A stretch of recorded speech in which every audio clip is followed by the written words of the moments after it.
بسم اللہ الرحمن الرحیم۔ جب حضور صلی اللہ علیہ وسلم اور مسلمانوں کی اعزاء رسانیوں کا ایک طوفانی سلسلہ شروع ہوا، کفار مکہ خاندان بنو ہاشم کے انتقام اور لڑائی بھڑک اٹھنے کے خوف سے حضور صلی اللہ علیہ وسلم کو قتل تو نہیں کر سکے، لیکن طرح طرح کی تکلیفوں اور اعزاء رسانیوں سے آپ پر ظلم و ستم کا پہاڑ توڑنے لگے۔ چنانچہ سب سے پہلے تو حضور صلی اللہ علیہ وسلم کے کاہن، ساحر، شاعر،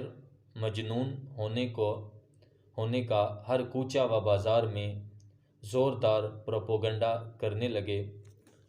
آپ صلی اللہ علیہ وسلم کے پیچھے شریر لڑکوں کا غول لگا دیا، جو راستوں میں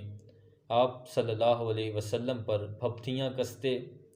گالیاں دیتے اور یہ دیوانہ ہے کا شور مچا مچا کر آپ کے اوپر پتھر پھینکتے۔ کبھی کفار مکہ آپ صلی اللہ علیہ وسلم کے راستوں میں کانٹے بچھاتے، کبھی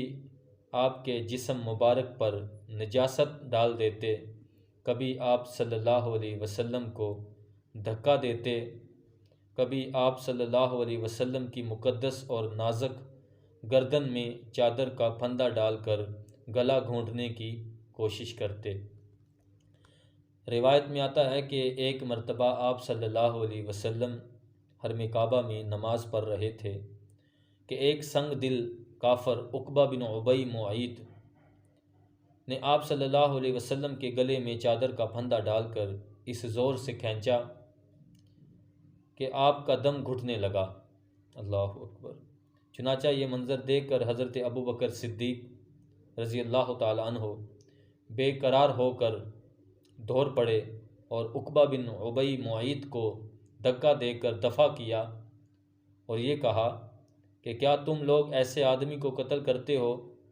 جو یہ کہتا ہے کہ میرا رب اللہ ہے؟ اس دھکم دھکا میں حضرت ابو بکر صدیق رضی اللہ تعالی عنہ نے کفار کو مارا بھی اور کفار کی مار بھی کھائی۔ کفار آپ صلی اللہ علیہ وسلم کے معجزات اور روحانی تاثرات و تصرفات کو دیکھ کر آپ صلی اللہ علیہ وسلم کو سب سے بڑا جادوگر کہتے۔ جب حضور صلی اللہ علیہ وسلم قرآن مجید کی تلاوت فرماتے تو یہ کفار قرآن اور قرآن کو لانے والے جبریل اور قرآن کو نازل فرمانے والے اللہ تعالیٰ کو اور آپ صلی اللہ علیہ وسلم کو گالیاں دیتے، معاذ اللہ، نعوذ باللہ، اور گلی کوچوں میں پہرا بٹھا دیتے کہ قرآن کی آواز کسی کے کان میں نہ پڑنے پائے، اور تالیاں پیٹ پیٹ کر اور سیٹیاں بجا بجا کر اس قدر شور و گل مچاتے کہ قرآن کی آواز کسی کو سنائی نہیں دیتی تھی۔ حضور صلی اللہ علیہ وسلم جب کہیں کسی عام مجمع میں یا کفار کے میلوں میں قرآن پڑھ کر سناتے یا دعوت ایمان کا واعظ فرماتے تو آپ صلی اللہ علیہ وسلم کا چچا ابو لہب آپ کے پیچھے چلا چلا کر کہتا جاتا تھا کہ اے لوگو، یہ میرا بھتیجا جھوٹا ہے، نعوذ باللہ، یہ دیوانہ ہو گیا ہے، تم لوگ اس کی بات نہ سنو، معاذ اللہ۔ ایک مرتبہ حضور صلی اللہ علیہ وسلم ذو المجاز کے بازار میں دعوت اسلام کا وعظ فرمانے کے لیے تشریف لے گئے اور لوگوں کو کلمہ حق کی دعوت دی۔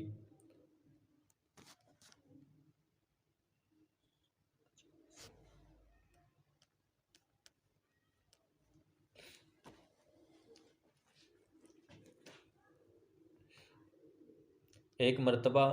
حضور صلی اللہ علیہ وسلم ذو المجاز کے بازار میں دعوت اسلام کا وعظ فرمانے کے لیے تشریف لے گئے اور لوگوں کو کلمہ حق کی دعوت دی تو ابو جہل آپ صلی اللہ علیہ وسلم پر دھول اڑاتا جاتا تھا اور کہتا تھا کہ اے لوگو، اس کے فریب میں مت آنا، یہ چاہتا ہے کہ تم لات و عزا کی عبادت چھوڑ دو۔ اسی طرح ایک مرتبہ جب کہ حضور صلی اللہ علیہ وسلم حرم کعبہ میں نماز پڑھ رہے تھے،